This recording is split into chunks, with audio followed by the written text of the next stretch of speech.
Как тебе машина? А, ну да, ты же еще в ней не поехал. Залезайте быстрее, пацаны. Иначе мы сейчас все пропустим. Сейчас отменят наш пригород на Градзянку. И останемся мы без пригорода на Градзянку. Еще из Градзянки, на Градзянку. И Градзянки тоже. В Градзянку мы не поедем. А чего это ты сел? Пускай местный сюда сядет. Нет, я сел. Пускай абориген нас будет водить. А он что, думаешь, что он Сусанин, что ли? Что он тебе дорогу, думаешь, знает? Я тебе дорогу.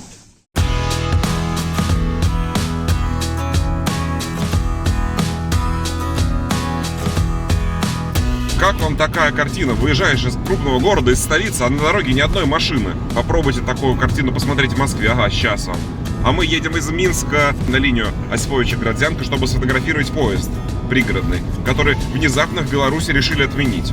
Это просто нонсенс. В Беларуси решили отменить пригородный поезд. Отменяют его через неделю, поэтому мы срочно приехали в Минск, арендовали вот этот чудесный Volkswagen Polo и едем туда, чтобы сделать фотографии. С вами Игорь Абросимов. За камеру у нас автобус-мастер, еще у нас есть Володя. Подписывайтесь на канал, ставьте лайк прямо сейчас. И мы уже едем, так что что, едем, все, показывай дорогу, смотри, как красиво.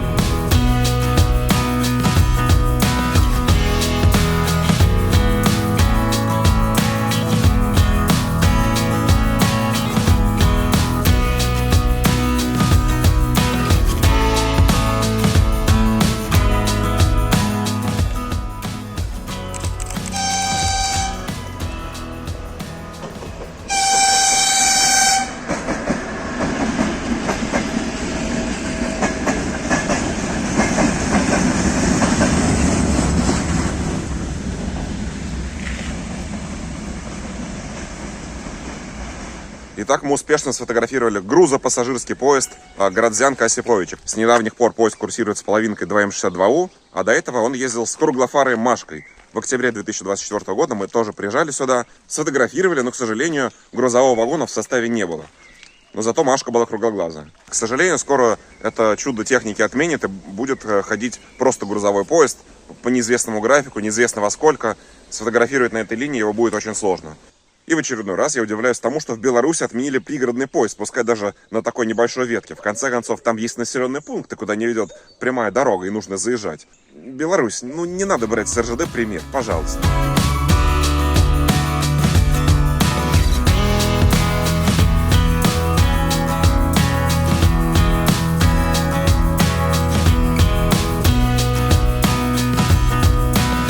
Мы приехали в местечко Горожа. Здесь расположен остановочный пункт на тепловозной линии Осиповича-Могилев. Сейчас сфотографируем здесь пассажирский поезд, представленный дизелем, то есть моторвагонным поездом ДП-3. Он поедет сейчас вот оттуда, и мы его здесь прямо с переезда сфотографируем. Будет классная фотография.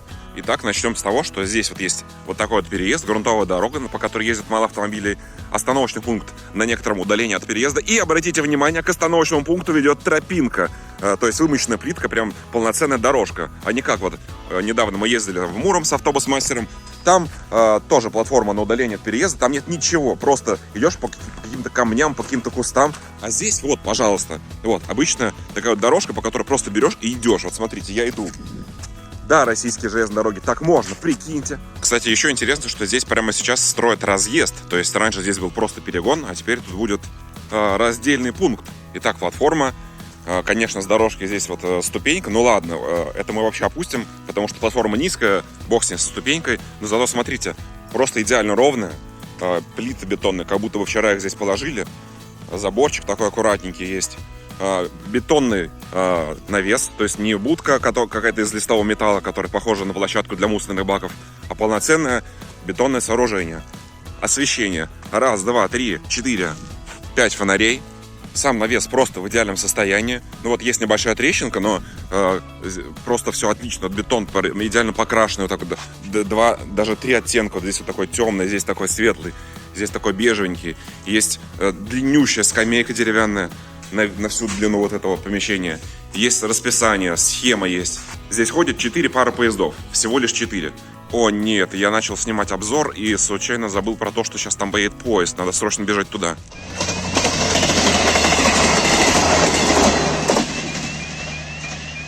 Это дизель-поезд 2016 года, построен на заводе Песа в Польше. Курсирует в качестве такого междугороднего экспресса. В частности, здесь он едет на маршруте Минск-Могилев. Естественно, что остановочный пункт получает от меня 10 Ильей Варламовых из 10. Я очень хотел бы, чтобы и в России так обустраивали остановочные пункты, потому что вот сколько я путешествую, я ни разу не видел, чтобы у остановочного пункта в России на переезде от переезда шла дорожка. А здесь сельская местность, здесь 4 пары пригородных поездов, но несмотря на это есть нормальная дорожка, есть бетонное здание, есть расписание, есть ограда, есть свет. Можно привести мало примеров аналогичных железнодорожных линий в России, где есть все эти излишества. Хотелось бы, чтобы их было больше. Ты доволен, что сфотографировал ДП-3? Да, наконец-то я снял ДП-3. Теперь эта тема закрыта и больше не интересная. Красавчик. А мы сейчас обратно поедем на линию Осиповича-Градзянка на остановочный пункт Убарок, на легендарный Убарок. Вы просто офигеете, когда я вам его покажу. Ну что, поехали уже? Поехали. Прошу обратить внимание, какая здесь грунтовая дорога в сельской местности. Она просто идеально ровная. Конечно, есть такие небольшие камушки где-то валяются, но такого, чтобы ты едешь и потом хдыщ в яму, такого здесь нет. Я сколько ездил по Беларуси, ни разу такого не видел. Так что белорусские дороги зачет. Нужно срочно отправить российских дорожников на обучение сюда.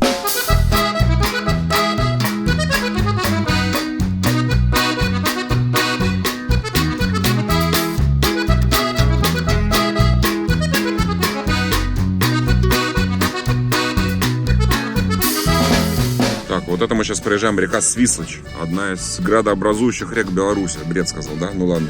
Короче, река Свислочь, вот.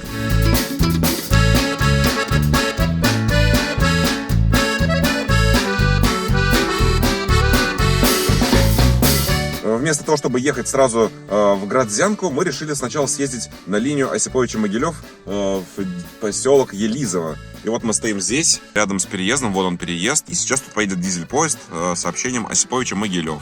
А если повезет, то может быть и какой-нибудь грузовой тоже щелкнем с 210 М.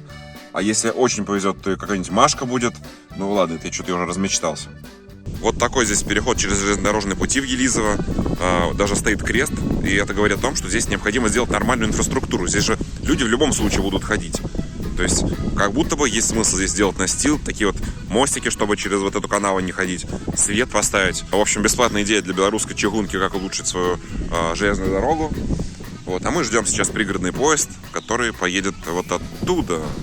Так, вон он появился, наш дизель-поезд ДРБ-1. И у нас сейчас типичная ситуация, когда может случиться супер фотобомбеж, потому что гуляет вот эта облачность постоянно. Если она внезапно закроет солнце, то будет эпический провал. Ну, в общем-то, вот, это случилось. А так хотел сфотографировать такой красивый поезд по солнцу. Кыш, кыш, кыш, кыш, кыш. Давай, облако. Облако, молодец, молодец, давай. Кыш, кыш, кыш, кыш, кыш. Да, детка, какой он классный.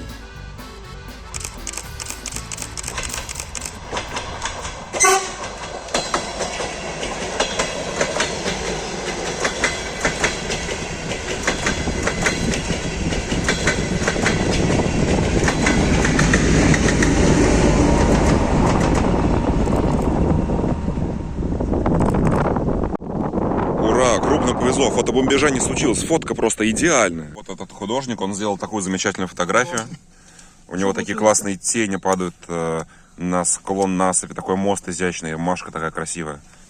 А у тебя что получилось? Ух ты, фотка такая в контре, ну не в контре, а то есть не по солнцу, но тоже прикольная, тени красивые. Если выстрелить, будет классная фотка. Таким образом, у нас впервые за всю историю мы втроем сделали не одинаковую фотографию. А мы возвращаемся на ветку Осиповича-Градзянка, поедем сейчас в Убарок наконец-то и сфотографируем еще раз грузопассажирский крутой поезд с Машкой. Жалко, что Машка не круглоглазая, конечно, но мы, в общем, стартуем.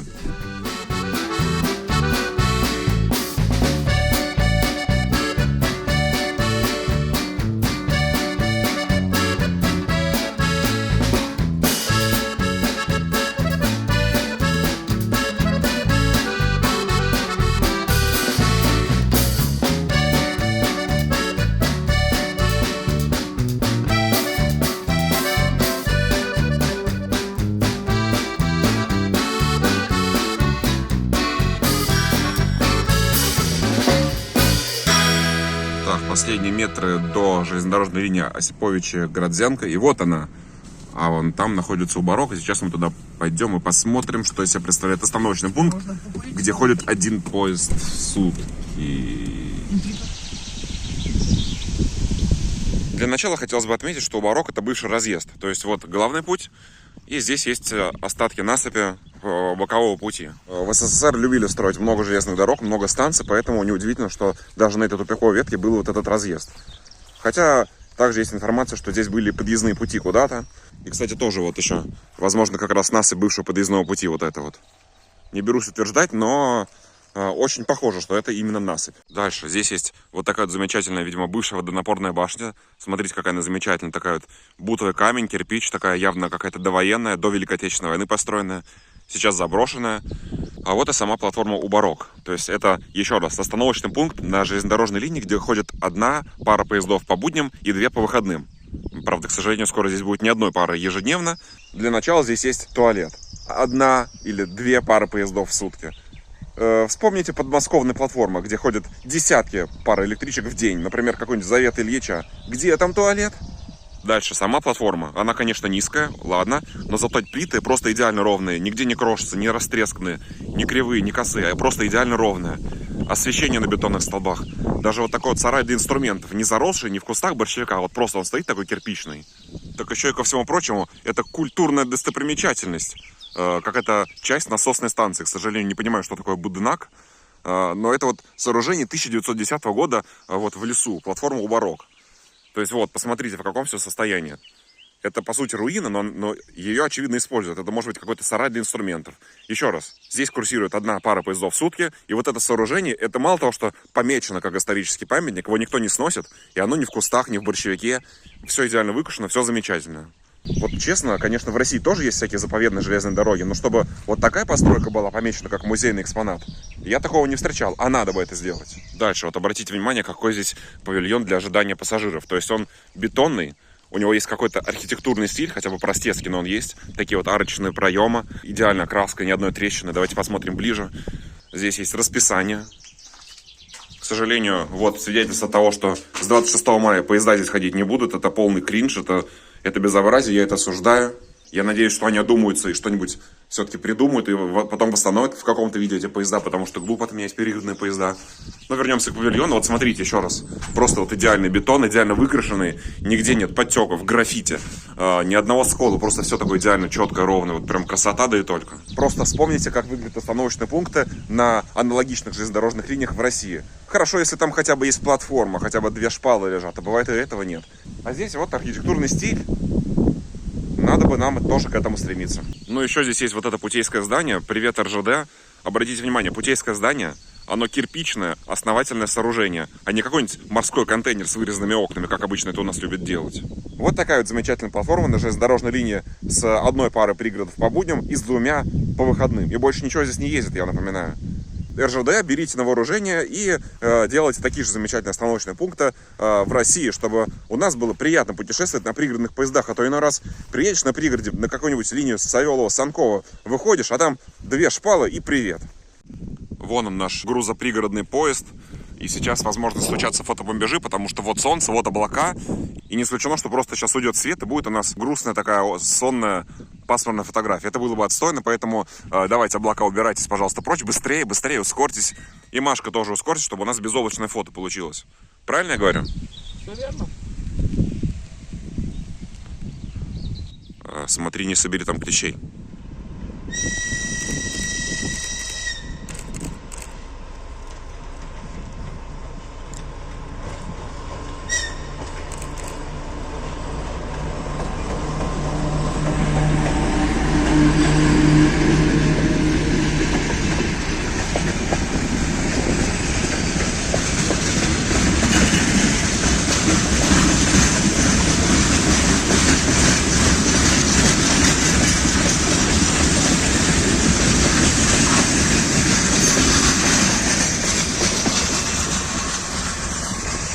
Вот он, белорусский грузопассажирский поезд. Феноменальное явление. Сразу и грузовой, и пассажирский. Господи, да я просто сам капитан очевидность. Ну, явление, безусловно, интересно. В России такого, насколько я знаю, нет. Если ошибаюсь, поправьте в комментариях. И вот, судя по всему, и в Беларуси скоро тоже не останется. Еще раз повторяю, БЧ, не надо брать пример с РЖД в вопросе организации пригородных перевозок. Пожалуйста, они там только все испортили. Не надо за ними повторять. Вот ты, местный абориген, что думаешь о том, что здесь перестанет ходить грузопассажирский поезд? Ну, конечно, печально это все. Ну, Нет. что поделаешь, что поделаешь. Это реально сурово. Это, к сожалению, реально, но я надеюсь, что что-то из пассажирского тут будет. Ну, хотя бы какой-нибудь ДРБ пускай запустят. Ну, грузовые отсюда не уйдут. Грузовые в любом случае будут на этой линии. Мы стали свидетелем воистину исторического события. Сегодня, 18 мая 2025 года, мы сняли, можно сказать, предпоследний поезд в сообщении Осиповичи-Гродзянка. В следующие выходные, а именно 25 мая, этот поезд прекратит свое существование. Ну, по крайней мере, в виде грузопассажирского уже точно он не будет ходить. Поэтому можно сказать с уверенностью, что грузопассажирский поезд Осиповичи-Гродзянка навсегда ушел в историю. Это так грустно и трогательно.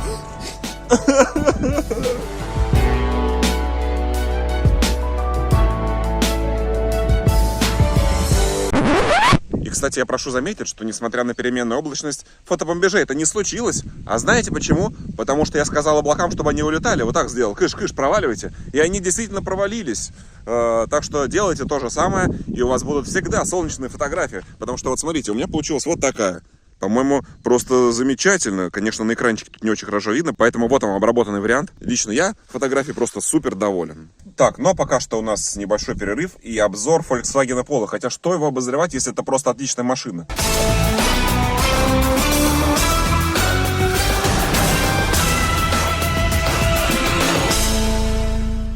Обычно, если машина мне не нравится, у меня есть эмоции к ней отрицательные. А здесь отрицательных эмоций нет, поэтому все хорошо. Вот спидометр, стрелки, цифры, не экранчик, да, тахометр, вот включение фар здесь есть. Климат-контроль здесь просто идеальный, какой должен быть в нормальном автомобиле. Не вот здесь, а вот здесь.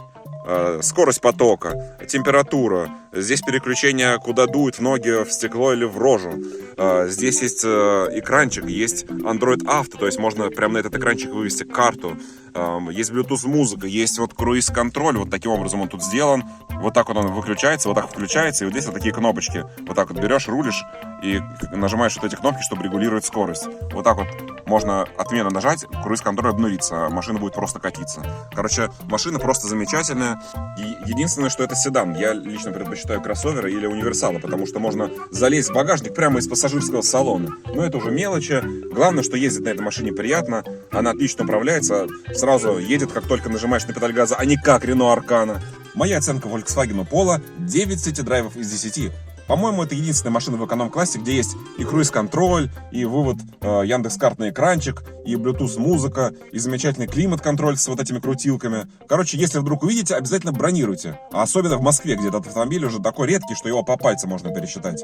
Ищите его в Делимобиле. Вот вам замечательный промокод. Введите его при регистрации и получите скидки на первые поездки. А если смотрите меня из Республики Беларусь, то регистрируйтесь в кошеринге Anytime. Вот вам промокод для Anytime. Вдруг кто-то захочет зарегистрироваться. И катайтесь по всей Беларуси.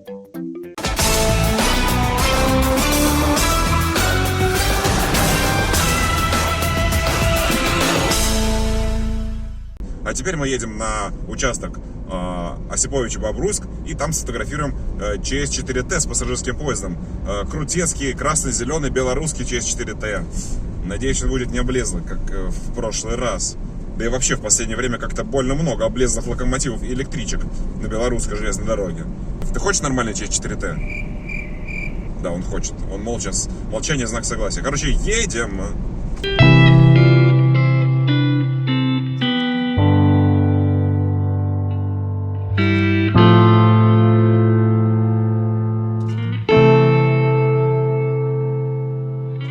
Говоришь, это вкусненькая штуковина. Ну-ка, дай-ка затестировать. Нет, это не очень. Другая вкусненькая. Да, это ничего. Приятного аппетита. Мы приехали на перегон Осиповичи 3 Татарка. Осиповичи в той стороне, Татарка в той. Очень скоро проедет междугородний поезд ЭПМ. Поедет он со стороны Осиповичей, будем его фотографировать. А потом дождемся пассажирский с электровозом ЧС-4Т. Но пока всего этого нет, обзор локации. Локация интересна уже потому, что здесь живет много сверчков. Честно говоря, сколько путешествую по России, ни разу не слышал, чтобы где-то вот так вот в деревьях жили сверчки. Никогда не встречалось мне такое, а здесь вот, пожалуйста, есть. Далее, сама железнодорожная линия, как и во всей Беларуси, идеально ровная, новые столбы и идеально выкошенная полоса отвода. Выкошенная до такой степени, что даже выглядит неестественно. То ли дело в России. Приезжаешь, там кусты, деревья, трава по пояс. А здесь вот, идеально все выстрижено, как в лучших домах Лондона и Парижона. Хотя все-таки я предпочитаю, когда хоть какая-то растительность достается. Но самое досадное в этой локации, что все плоское, нету никакого пригорочка, никакой горки, никуда не встанешь повыше, чтобы сделать красивую фотографию. Придется фотографировать вот так вот, прямо с вот этой дороги. Но по-другому здесь, к сожалению, не получится. Лично я сейчас сфотографирую здесь ЭПМ, а потом пойду вон туда и буду искать там пригорки. Насколько я помню, с прошлой поездки там есть пригорок, но нужно вот туда к тем деревьям отходить. Вот такие параметры будут для съемки, учитывая, что солнце скрылось. Посмотрим, что из этого получится.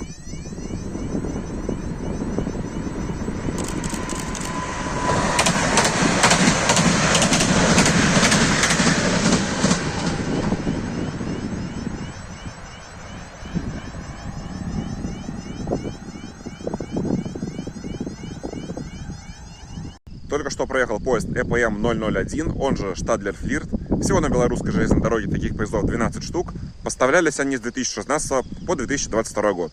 Это электропоезд переменного тока для междугородних пассажирских перевозок. Есть, конечно, у каршеринга большая проблема, которая называется интернет. Если вы приезжаете на нем в место, где интернет плохой, то вы просто ничего не можете сделать с машиной. Например, сейчас я хотел выйти и пройти вдоль пути туда вот на пригорочек, туда вот залез, но не могу закрыть машину, потому что нет интернет-соединения.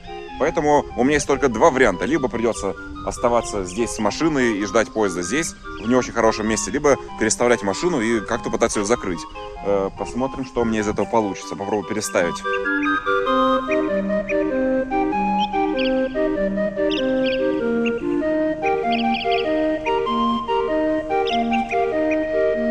В итоге то, что я переставил машину в другое место, конечно же, не помогло, потому что я отъехал, метров на 50, и в итоге я не могу ее закрыть. Придется фотографировать пассажирский поезд через 4Т вот здесь, на переезде, что мне не очень нравится.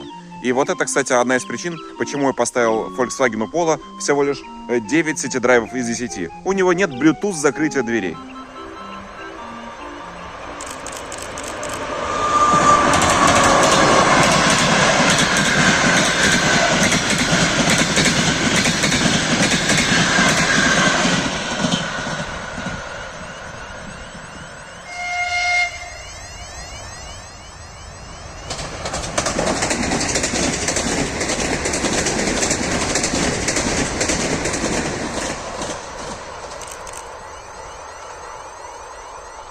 Двойное везение. Мало того, что вовремя вылезло солнце, спасибо облака, так еще и через 4Т просто прекрасный, не облезлый, такой относительно покрашенный, красивенький. Так что фотографией я супер доволен. У ребят получилось вот так с пригорочка. Пишите в комментариях, как вам нравится больше.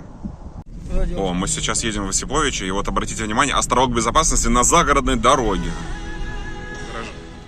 Недавно мы съездили в Муром и узнали, что местные любят гаражи из вагонов. Так вот, в Осиповичах тоже.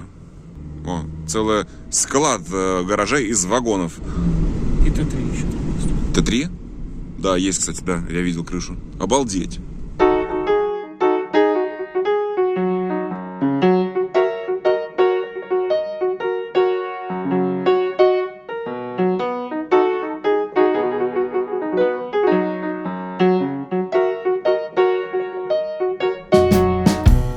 Мы приехали на железнодорожный вокзал Осиповичи 1. Вот здание, это сталинский ампир, очевидно. Но гораздо интереснее, как здесь выглядит привокзальная площадь. И прежде чем приступить к обзору, я напоминаю, что Осиповичи — это небольшой город на 30 тысяч жителей. Давайте же посмотрим. Сразу бросается в глаза, что, выходя из вокзала, вы попадаете на зебру, а не на стоянку автомобилей, как в Рязани или в Курске. А потом попадаете вот на эту замечательную небольшую такую аллею. Здесь есть скамеечки, фонари такие стильные, а по бокам парковка. Вспомните, как выглядит привокзальная площадь в Курске. Никаких скамеек, никаких аллей. Просто вы выходите, сразу бабах, парковка. Единственное, чего можно было бы давать здесь, это какие-нибудь деревья.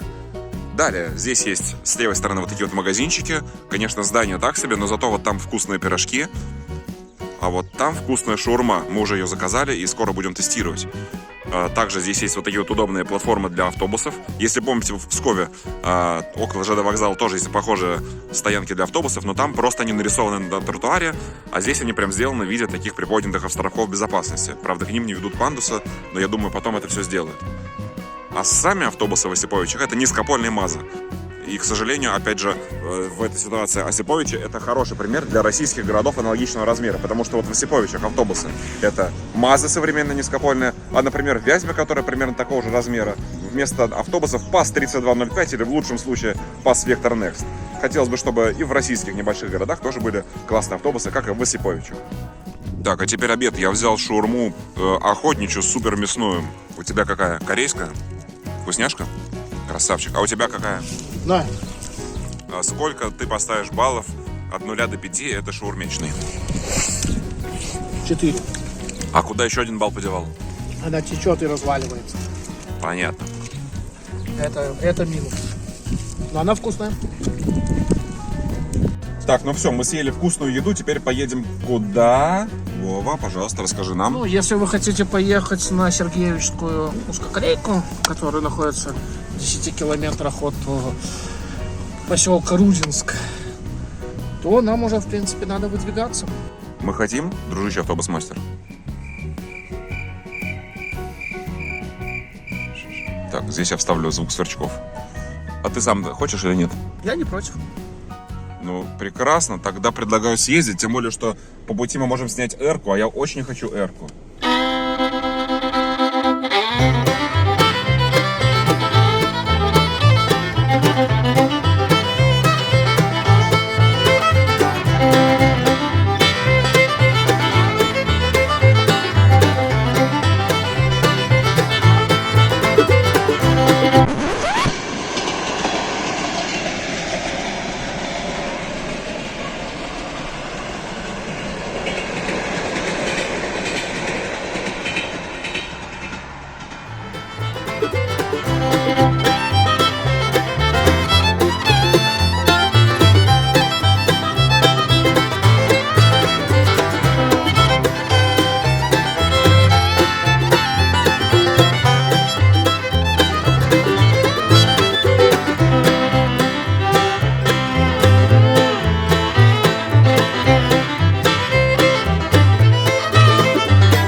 Всем привет, я Вальдемар.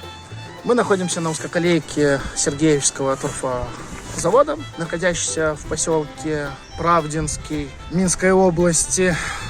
Данная узкоколейка около 40 километров протяженностью, состоит из 2 веток. Одна ветка идет на торфополя, вот где мы и находимся, в принципе, она около 30 километров. Есть еще вторая, это на перегрузочную, на 1520 миллиметров на перегрузку, она около 10 километров.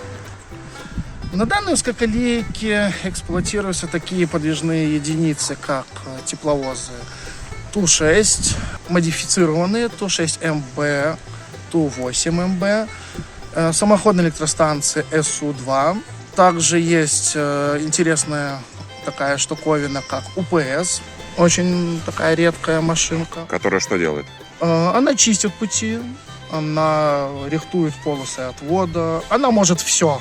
Вагоны, которые эксплуатируются на данной узкоколейке, это вагоны ТСВ для перевозки торфа. Ну и также есть такой интересный вагон, как пассажирский ПВ-40 для перевозки рабочих и для комиссионных осмотров руководства данного предприятия.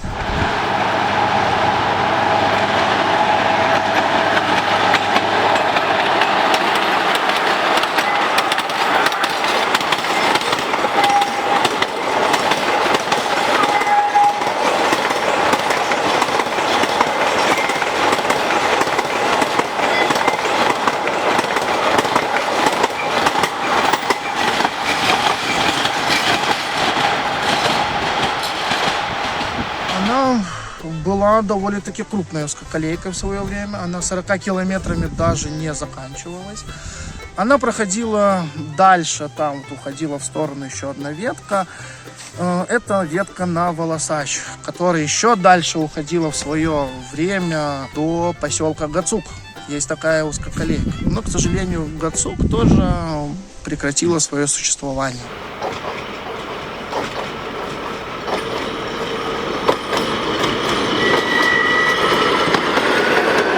Это очень интересная узкоколейка. Она и по местам очень хорошая, и по разнообразию, наверное, подвижного единицы, потому что тут эксплуатируются не только обычные, вот как борисовские, прошедшие на Борисове ремонт, а также красно-черный цвет, красно-серый цвет. Ну, к сожалению, нету какого-нибудь там синенького, и нету, к сожалению, тепловозов таких, там, к примеру, Ту-4. Было бы очень здорово снять, потому что есть места, которые тут очень даже интересны. И с пригорочками, и с лесом, и с полем. Пожалуйста, тут, наверное, есть все на этой узкоколейке для всех любителей глухоманий, полей, кто любит с полей снимать, кто любит в лесах. Расскажи, как часто вот здесь кто-то ездит? К сожалению, приехали в воскресенье уже под вечер, может быть, уже что-то мы и не застанем здесь. А так, в сезон добычи тут очень хорошее движение. Я около 5 пар насчитывал. Это когда, осенью? Осенью, в конце лета идет сезон вывозки. А сезон добычи, он уже сейчас идет. То есть сейчас в теории может быть 5 пар? В теории, да. Но мы еще не будем забывать, что у нас есть такая штуковина, как профилактика на заводе. У нас вот на многих больших торфобрикетных заводах любят каждый год проводить профилактику. И, к сожалению, в этот период движение будет очень минимальное. И то это может даже быть какой-нибудь просто развозка охраны на торфобазу. Вот и все. Ну, а так узкоколейка — это одна из самых моих любимых узкоколеек в Республике Беларусь. Замечательная узкоколейка, судя по твоему рассказу, но чего-то здесь не хватает. Понял, не хватает зарослей, растительности, кустов и веток, которые бьются в окно. Это что за узкоколейка такая без зарослей? Какая-то совсем не душевная. Да потому что у нас всех крепкие хозяйственники. Вот и чисто у нас.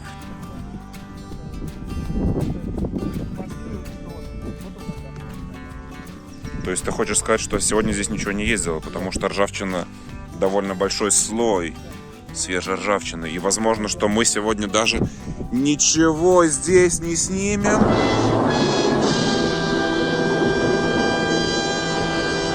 Так, ну, на самом деле у нас нет времени, чтобы ждать здесь поезд, который неизвестно, поедет или нет. Нам нужно ехать в Минск. И, возможно, по пути заедем к электричкам. И я надеюсь, что сфотографируем трамвая, и метрошку, и автобусы, и троллейбусы, и электробусы. А потом я очнусь и вспомню, что мне нужно на автобус. Потому что билетов на поезда не было. Но об этом я расскажу вам чуть позже. Не переключайтесь на другой канал.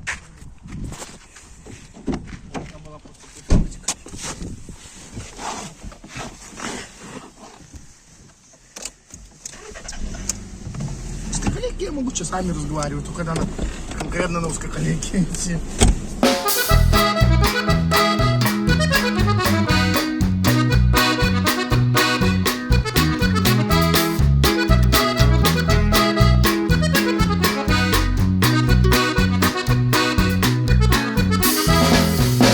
Велопешеходная дорожка в одной из белорусских деревень. У нас во многих городах-то даже такого нет, а тут в деревне. Хотя, на самом деле, это одна из немногих. За сегодня я видел только 2.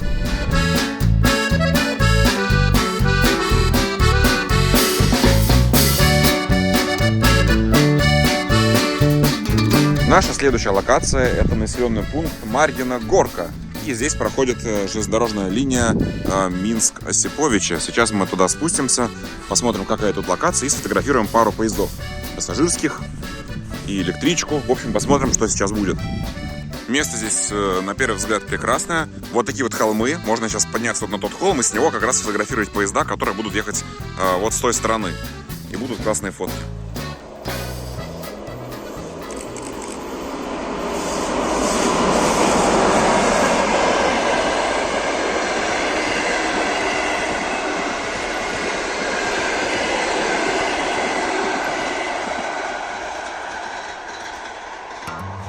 вами снова Автобус Мастер, и мы находимся на перегоне Пуховичи-Рудынск.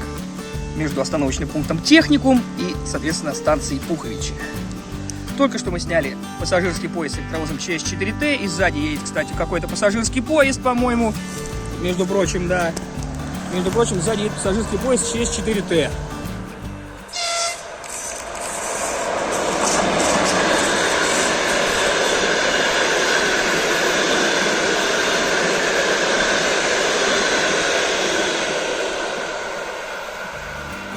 Мы сняли один пассажирский поезд ЧС-4Т, как сзади приехал еще один пассажирский поезд ЧС-4Т.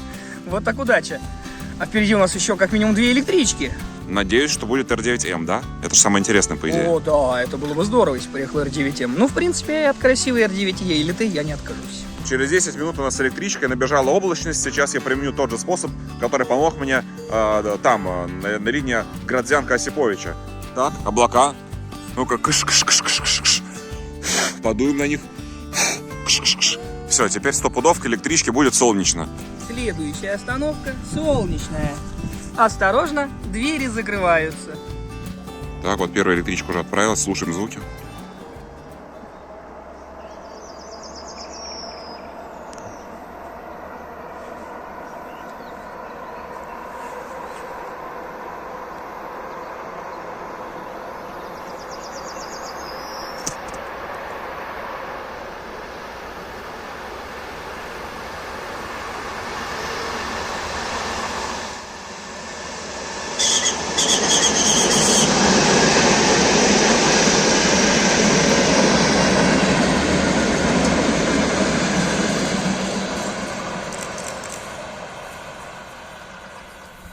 И, как видите, моя магия сработала, электричка по солнцу. Посмотрим, как получится следующая электричка, которая ей навстречу будет ехать.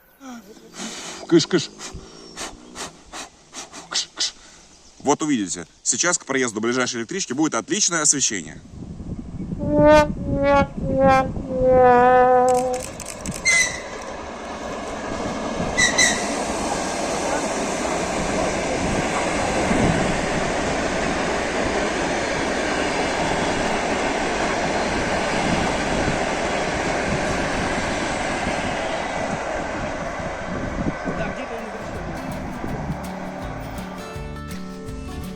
К сожалению, вторая электричка все-таки получилась в тени.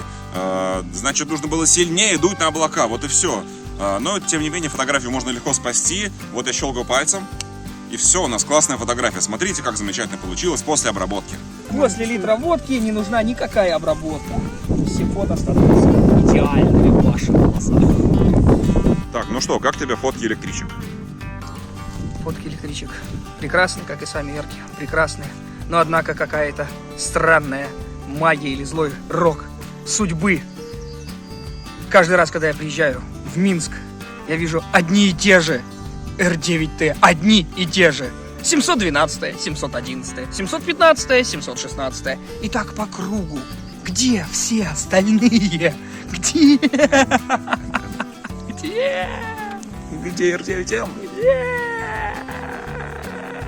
Все здесь замечательно. Красивые поезда есть. Красивая локация с холмами есть. Красивое освещение тоже есть. Но есть здесь и напасть в виде вот этого вот. Эй, пошли вон.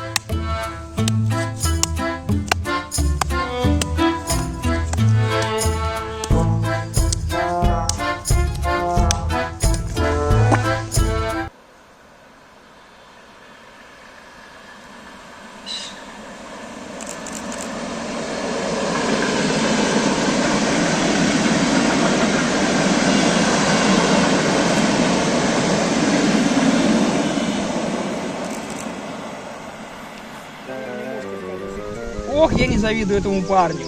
Он поедет в Москву 12 часов на автобусе. Фу, какая гадость. Фу.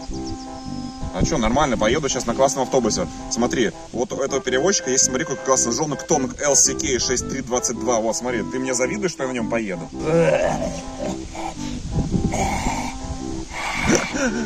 Фу, какая гадость. Ну ладно, смотри, у них еще есть MAN Lions Coach 2.6 звездочка 0, что-то там C, смотри, может быть, я на этом поеду, о? Ман, это другое еще дело. Да, Вот конечно. Прикинь, кто еще кому позавидует, Ну, а? конечно же ты, потому что я-то буду ехать в плацкарте, с бельем, лежа. Захотел тебе чай, кофе, колбаса, шмалбаса. Утром приехал в центр Москвы, на Белорусский вокзал, как белый человек, а не на какую-то автостанцию Говнярьево. Саларьево, прошу заметить. Да, потом оттуда надо ехать дёлкой на метро со всеми остановками и кучей новомосковцев. Фу, какая мерзость. Но зато я поеду на классном автобусе. Вот Да. на Ютонг, тра-та-та, я не могу это даже прочитать, но вдруг он удобный. Та-та-та будет, да. Там будет автобус Нигер, говнигер. Вот сегодня вечером мы и узнаем, кто из нас поедет в лучших условиях. Конечно же я. Давай, заметано.